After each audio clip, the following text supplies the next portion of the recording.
بسم اللہ الرحمن الرحیم، السلام علیکم ورحمۃ اللہ۔ عمران خان کو اب تک کی سب سے بڑی حمایت مل گئی ہے، اور وہ حمایت ملی ہے سابق army chief general Raheel Sharif کی جانب سے۔ دیکھیں، جتنے ریٹائر جرنیل ہیں وہ سارے کے سارے عمران خان کے حق کی بات کرتے ہیں، عمران خان کی حمایت کرتے ہیں، عمران خان کی سپورٹ کرتے ہیں، اور عمران خان کی ہی ہمیشہ وہ بات کرتے ہیں۔ یہ کوئی نئی بات نہیں ہے، یہ بالکل نئی بات نہیں ہے کہ وہ اب سامنے آ رہے ہیں۔ آپ دیکھیں کہ پاکستان کے اندر جو ایکس سروس مین سوسائٹی، جس کے اندر ریٹائر جرنیل، اتنے زیادہ ریٹائر جرنیل ہیں، ان کی ایک سوسائٹی، ان کی ایک تنظیم، ان کی ایک آرگنائزیشن ہے، وہاں پر جتنے جرنیل ہیں وہ سارے کے سارے عمران خان کی حمایت کرتے ہیں۔ اور ابھی چند دن پہلے ٹاپ کے جرنیلوں کی جانب سے جنرل ناصر منیر کے ساتھ ایک ملاقات کی ہے، اور ملاقات کا مقصد یہ تھا کہ ملک کے اندر جو کرائسس، ملک کے اندر جو معاملات، ملک کے اندر جو بحران پیدا ہو چکے ہیں، اس کو کس طرح سے حل کرنا ہے۔ اور اس میں جو سب سے زیادہ بڑی تجویز سامنے آئی اور تمام لوگوں کی جانب سے اس کے اوپر ایک کنسنسس کیا گیا کہ پاکستان کو ان بحرانوں سے نکالنے کے لیے، پاکستان کو آگے لے جانے کے لیے، پاکستان کے اندر استحکام پیدا کرنے کے لیے سب سے پہلے آپ نے ملک کے اندر الیکشن کروانے۔ الیکشن ہوں گے تو پاکستان آٹومیٹکلی استحکام کی طرف چلا جائے گا۔ یہ سب سے بڑی ڈیمانڈ، اور یہی سب سے بڑی ڈیمانڈ عمران خان کی ہے۔ عمران خان اسی کے متعلق بات کرتا ہے کہ پاکستان کے اندر آپ الیکشن کروا دیں گے تو آدھے مسئلے آپ کے حل ہو جائیں گے، آدھے مسئلے جو ہے وہ پھر آپ کے حکومت آ کے حل کرے گی۔ اب جنرل راحیل شریف کی جانب سے جو سپورٹ، جو حمایت عمران خان کو مسلسل ملتی جا رہی ہے، وہ اسی وجہ سے ہے کیونکہ پاکستان بار بار سعودی عرب کو کہہ رہا ہے کہ آپ ہمیں انویسٹمنٹ دیں، آپ ہمیں لون دیں، آپ ہمیں سرمایہ کاری دیں، آپ ہمارے ملک کے اندر پیسہ لے کر آئیں، ملک کے اندر دولت لے کر آئیں، ملک کے اندر انویسٹمنٹ کریں۔ تو سعودی عرب کی جانب سے جنرل راحیل شریف کے ذریعے سے پیغام بھیجا جاتا ہے پاکستان کی حکومت کو، پاکستان کی اسٹیبلشمنٹ کو، کیونکہ جنرل راحیل شریف کا ڈائریکٹ یا براہ راست انٹریکشن جو ہے وہ پاکستان کی اسٹیبلشمنٹ کے ساتھ ہوتا ہے، اور پاکستان کی اسٹیبلشمنٹ ان کو سمجھتی ہے، ان کے معاملات کو سمجھتی ہے، ان کی اپروچ کو سمجھتی ہے، ان کے ویژن کو سمجھتی ہے۔ اس وجہ سے انہوں نے پاکستان کے معاملات سے متعلق کیٹیگوریکلی اس حکومت کو بھی، اسٹیبلشمنٹ کو بھی آگاہ کیا ہے کہ اگر معاملات اسی طرح سے چلتے رہے، بگڑتے گئے، پاکستان کے معاملات اسی طرح سے ہاتھ سے نکلتے گئے، تو پاکستان ایک بہت بڑے کرائسس کے اندر، پاکستان ایک بہت بڑے بحران کے اندر، پاکستان ایک بہت بڑے حادثے کا شکار ہو سکتا ہے۔ تو ہمیں اس سے بچنا ہے، اس سے پہلے ہمیں اس طرح کے اقدامات کرنے، اس طرح کے معاملات کرنے تاکہ ہم اس طرف نہ جا سکیں اور کوئی بڑا حادثہ نہ ہو جائے۔ یہ جنرل راحیل شریف کی جانب سے بڑا کلیئرلی اس حکومت کو، بڑا کلیئرلی اسٹیبلشمنٹ کو اس سے متعلق آگاہ کر دیا گیا ہے اور بتا دیا گیا ہے کہ اگر اس طرح کے واقعات ہوتے ہیں، اس طرح کے معاملات ہوتے ہیں، تو آخرکار اس میں پاکستان کا نقصان ہے، نقصان کسی اور کا نہیں ہے۔ تو یہ کلیئرلی اس حکومت کو کنوے کیا گیا۔ اب معاملہ یہ ہے کہ یہاں سے اب معاملات کس طرح سے آگے بڑھنے ہیں، اس کے اوپر یہ جو معاملہ آپ نے سمجھنا ہے کہ پاکستان اب یہاں سے آگے کس طرح سے بڑھے۔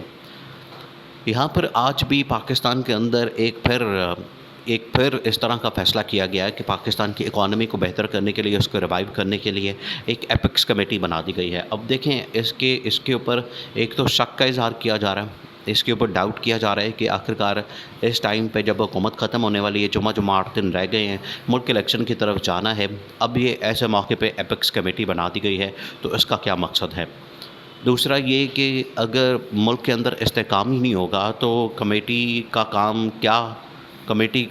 کام کیا ہوگا، یا وہ کس طریقے سے پاکستان کو عدم استحکام سے نکالے گی، پاکستان کے اندر اکانومی کو بحال کرے گی۔ یہ جو پہلے آپ اس معاملے کو سمجھ لیں۔ یہ جو ڈاؤٹ ظاہر کیا گیا ہے کہ کہیں یہ نہ ہو کہ اس کمیٹی کی آڑ میں کہ پاکستان کے اندر معیشت بہت بری ہو چکی ہے، تو ہم ملک کے اندر معاشی ایمرجنسی نافذ کرتے ہیں۔ معاشی ایمرجنسی یا ایمرجنسی دونوں ایک ہی چیز ہے۔ اگر وہ نافذ ہو جاتی ہے، ملک کے اندر آئین معطل ہو جاتا ہے، ملک کے اندر آئین کو ختم کر دیا جاتا ہے، تو یہ بہت خطرناک صورتحال ہوگی۔ پاکستان کے اندر آئین معطل کرنا، اس کو سسپینڈ کرنا، اس کے اوپر دیکھیں آج بھی پاکستان کے اوپر عمل درآمد نہیں ہو رہا، آج بھی پاکستان میں آئین کے اوپر عمل درآمد نہیں ہو رہا۔ آئین کے مطابق 90 روز کے اندر پنجاب کے پی کے اندر الیکشن کروانے تھے، وہ نہیں کر پائے۔ کیا آج بھی پنجاب اور کے پی کے اندر بغیر حکومتوں کے نظام چل رہا ہے؟ وہاں پر حکومت نام کی کوئی چیز نہیں ہے۔ نگران حکومتیں کام کر رہی ہیں، وہ نمائندہ حکومت یا عوامی حکومتیں نہیں ہیں۔ نگران حکومت کے ذریعے اپنے بندے بٹھا کے، فرنٹ مین، رائٹ ہینڈ، دائیں بائیں کر کے پوری فیلڈنگ سیٹ کر کے انہوں نے حکومت بنا دی ہے، جبکہ یہ حکومت نمائندہ یا عوامی حکومت نہیں ہے۔ ایک بات۔ دوسری بات یہ ہے کہ نہ ان کے پاس کوئی پاور ہے، نہ کوئی اتھارٹی، نہ کوئی اس طرح کی چیز ہے کہ یہ کوئی عوامی کام کر سکیں، ڈیولپمنٹ کر سکیں، نئے پروجیکٹس لگا سکیں، عوام کی خدمت کر سکیں۔ ان کے پاس کوئی ایسا اختیار یا پاور یا اتھارٹی یا کوئی مینڈیٹ نہیں ہے۔ اس وجہ سے یہ صرف انتظامی جو روزمرہ کے معاملات ہوتے ہیں کہ یہ کر دیا اور وہ کر دیا، جو روزمرہ کی چیزیں ہوتی ہیں، اسی وجہ سے اس کا ٹائم جو ہے وہ ٹائم لمٹ رکھی گئی ہے 3 مہینے، 90 ڈیز۔ تو 90 ڈیز کے اندر آپ نے حکومت یا نگران حکومت وہ اس کا کام ہے کہ وہ الیکشن کروائے اور گھر جائے، لیکن یہاں پر تو یہ نگران حکومت منجی ڈا کے بیٹھ گئی ہے اور بیٹھی ہوئی ہے اور ہلنے کا نام نہیں لے رہی کہ ہم نے جانا ہی نہیں۔ آپ کا یہ کام ہی نہیں، دیکھیں یہ نگران حکومت کا کام ہی نہیں ہے کہ وہ یہاں پر آ کے بیٹھ جائے۔ اب یہ جو پیغام پہنچایا گیا ہے وہ اسی مقصد کے لیے پہنچایا گیا کہ پاکستان کے اندر نظام بڑی بری طرح سے کولیپس کر چکا ہے، اس کو سمجھا جائے۔ اس کو سمجھنے کے لیے ابھی کوئی تیار نہیں۔ وہی مسئلہ ہے کہ بلی سامنے بیٹھی ہے اور کبوتر آنکھیں بند کر کے بیٹھا ہوا ہے کہ بلی سامنے نہیں ہے۔ بلی آ چکی ہے، بلی بلکہ تھیلے سے باہر آ گئی ہے۔ بلی تھیلے سے باہر آ کے کبوتر کھانے کے چکر میں بیٹھی ہوئی ہے، اور یہاں پر یہ لوگ ابھی سمجھ رہے ہیں کہ نہیں ابھی ملک کی حالات سب ٹھیک ہیں۔ عمران خان کو مائنس کرنے کے چکر میں پورا ملک آپ نے اسٹیک پہ لگا کے اس کو تباہ و برباد کر دیا۔ لیکن ان کی یہ انا کی تسکین، جو ان کا جو انتقامی کارروائیاں، جو انتقام کی جو آگ ہے، جو انتقام کی ان کے اندر جو آگ بھڑکی ہوئی ہے، اس کو ٹھنڈا نہیں کر رہے، وہ ٹھنڈی نہیں ہو رہی۔ اور کیا کرنا ہے آپ نے عمران خان کے ساتھ؟ کتنا اس کے اوپر ظلم، کتنا اس کے اوپر بربریت، کتنی آپ نے فیشزم، کتنی آپ نے فسطائیت کرنی ہے؟ اب تمام کے تمام حربے ہتھ کنڈے وہ سارے ناکام ہو گئے ہیں۔ اب بس کرتے ہیں، اب عمران خان کا کھیڑا چھوڑیں اور ملک کی طرف دیکھیں، ملک کا سوچیں اور ملک کو آگے لے کر جائیں۔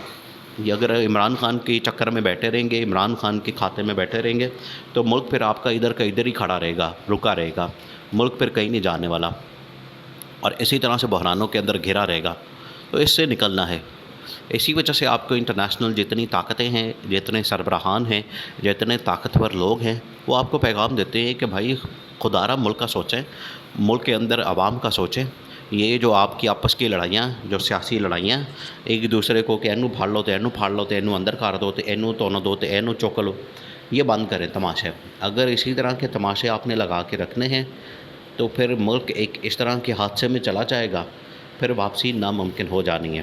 یہ بڑا کلیئرلی بتا دیا گیا اس حکومت کو اہم ترین جرنیلوں کی جانب سے، اور یہ عمران خان کی حمایت میں تمام لوگ سامنے اس وجہ سے آتے ہیں اور ان کو تکلیف ہوتی ہے، حکومت کو خاص طور پر تکلیف ہوتی ہے کہ یہ عمران خان کی حمایت کی کیوں بات کرتے ہیں۔